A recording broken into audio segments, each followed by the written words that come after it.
Fresman, las crisis económicas, las idas y vueltas que tenemos en nuestro país tan cíclicas, ¿nos enferman en lo que se refiere a lo físico?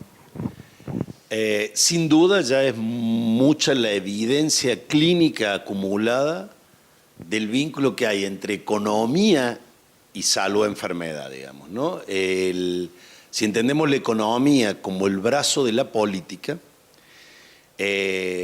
todos los informes del Banco Mundial analizan cómo impactan determinantes de salud, como puede ser mortalidad neonatal, expectativa de vida, distintas patologías infectocontagiosas como la tuberculosis, y la toman como indicadores de salud. Y por la inversa, quienes trabajamos en la parte médica, estudiamos el índice Gini o los indicadores de pobreza y se correlacionan con estas variables sanitarias. Y es notable cómo en estos momentos de crisis socioeconómica empeoran todos los indicadores de salud, como empeoran en los tsunamis, terremotos o desastres naturales. Y hoy hay mucha bibliografía acumulada respecto de la crisis del 2001, que tiene muchas similitudes a esta crisis. Dejadas las cuestiones de la pobreza y la marginalidad, digamos, en lo que es el espectro común de la sociedad, ¿dónde se notan más estos síntomas de que la crisis o las preocupaciones por llegar a fin de mes, que el sueldo no alcanza, el temor a perder el trabajo? ¿Cómo se nota sintomáticamente en las personas? Muy interesante la pregunta, porque donde mayor evidencia hay es en los sectores más pobres, digamos, ¿no? Porque no poder acceder a la comida, a calefaccionar la casa, aumento de la enfermedad infectocontagiosa y empeoramiento de todas las variables. Pero también hay mucho publicado en los sectores medios, que podríamos decir que hoy son los que receptan la crisis. El mecanismo íntimo que está en juego es la pérdida de lo previsible, la pérdida de la seguridad. El ser humano, y sobre todo los sectores medios, construyen económicamente sus propias seguridad. Trabajo en tal lugar, gano tanto, gasto tanto, proyecto tanto, mis hijos estudian en esta escuela, tengo tal alarma, ¿no? Hay una serie de previsiones que cuando entra una crisis económica tiene un efecto disruptivo. Y eso nos pone en estado de alerta, es como un estrés, digamos, ¿no? Entonces ese estado de alerta sostenido días, meses, es lo que genera o es el nexo fisiopatogénico, o sea, la causal de enfermedad.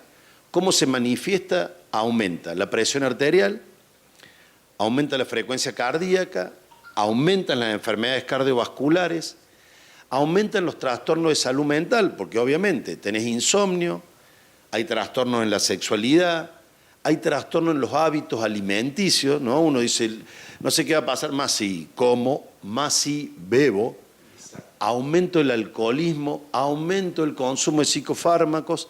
O sea, todos estos indicadores sanitarios se disparan en la crisis y tienen como nexo la imprevisibilidad del futuro. Con un agravante, hasta ahora hablé con sólida bibliografía. Esto ya es una opinión.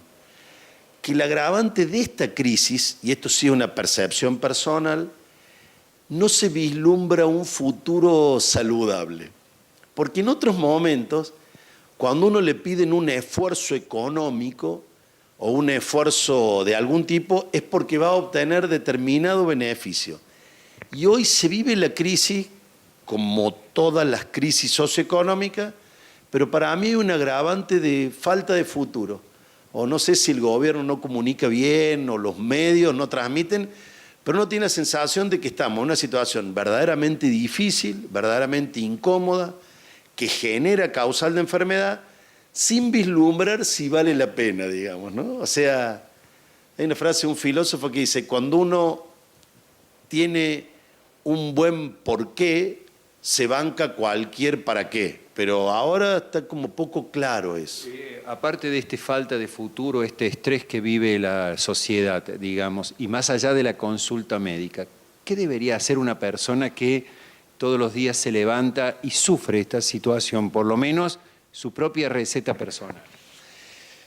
Sin duda cada uno lo vive de manera individual. Lo que se dice como receta universal es que quienes atraviesan mejor estos momentos de crisis socioeconómica son básicamente dos grupos de personas. Aquellas que tienen la pasión puesta por fuera del dinero. En el periodismo, en la música, en la pintura, en la ciencia, en la política, en la religión, en el deporte. Y bueno, las condiciones socioeconómicas son como un hecho tangencial a su pasión vital, su deseo. Y los otros que atraviesan mejor las crisis son los que entienden que una crisis social admite una respuesta social. Entonces buscan estrategias colectivas. O sea, ¿te acuerdas que fue el Club del Trueque en su momento de 2001? O los reclamos sindicales, gremiales, económicos. O sea, entender que lo que me pasa a mí no me pasa solo a mí. Le pasa a un montón de argentinos y de cordobeses que vivimos la misma. Y cuando se elige la salida colectiva, donde cuando uno no se vuelve sobre sí mismo y se queda en la casa chupando o en la cama deprimido, pensamientos colectivos. Catalizador, digamos, y como una expresión de los problemas que tengo. Es como el duelo. ¿Viste cuando fallece alguien que todo el mundo se junta?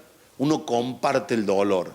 Y acá se distribuye, digamos, la crisis y buscamos una salida colectiva. Lo peor que se puede hacer en momentos de semejante dificultad económica es pensar el sálvese quien pueda, digamos. Las salidas son colectivas, o sea, con otros, y tratando de ver cuál es tu propia escala de valores y mantenerte en tus convicciones, en tus deseos, en tus cosas, para poder atravesar esta situación que verdaderamente es muy, muy compleja, y serían dos recetas universales. Y después están los casos individuales, ¿no? Que bueno, uno lo vive a diario en el consultorio como pocas veces lo hemos visto. Bueno, está un muy buen libro del doctor Pressman, pero dame otros 3 tips para quien nos está mirando y dice, bueno, yo sufro esto, ¿cómo puedo sobrevivir a esto? Un tip sería tratar de conservar la rutina, digamos, ¿no? Si hacía actividad física, mantener la actividad física. Si mantenía ciertos hábitos alimenticios, conservarlos. Si percibe algún síntoma en él, el insomnio, los trastornos en la alimentación, problema de irascibilidad, yo creo que no está mal consultar para prevenir. Y viste que cuando llegan las fiestas o cumpleaños todos lo decimos salud. Sí. Creo que un elemento positivo de estas crisis es volver a poner la salud en primer lugar. Viste que siempre decimos salud, dinero y amor. No decimos dinero, amor, salud. Y yo creo que estos saberes culturales son muy útiles. ¿Por qué? Porque si uno vuelve a poner la salud en primer término, y bueno, estás alertado sobre eso y tratas de cuidarte y además de cuidar a los otros, ¿no? A tu familia, a tus amigos, a tus compañeros. Los vínculos afectivos suelen ser un paliativo, un refugio. Un refugio en esta intemperie que estamos atravesando. Estás por iniciar un viaje a Grecia, un pueblo que también hace 8 años tuvo una crisis tremenda, casi similar a la que vive la Argentina. Cuando vuelvas te proponemos que revisemos cómo afronta ese pueblo y cómo afrontan los argentinos estos problemas. Bueno, el azar hizo que estuviera el año pasado. Y los griegos comparten con los cordobeses cierto espíritu latino del sentido del humor, igual que el sur de Italia. Y creo que ese puede ser otro tips más. La contracara de la tragedia siempre es la comedia. Y probablemente encontrarse con los cariños, con los afectos, con las ideas compartidas y atravesar esta crisis con sentido del humor también puede ser una estrategia saludable.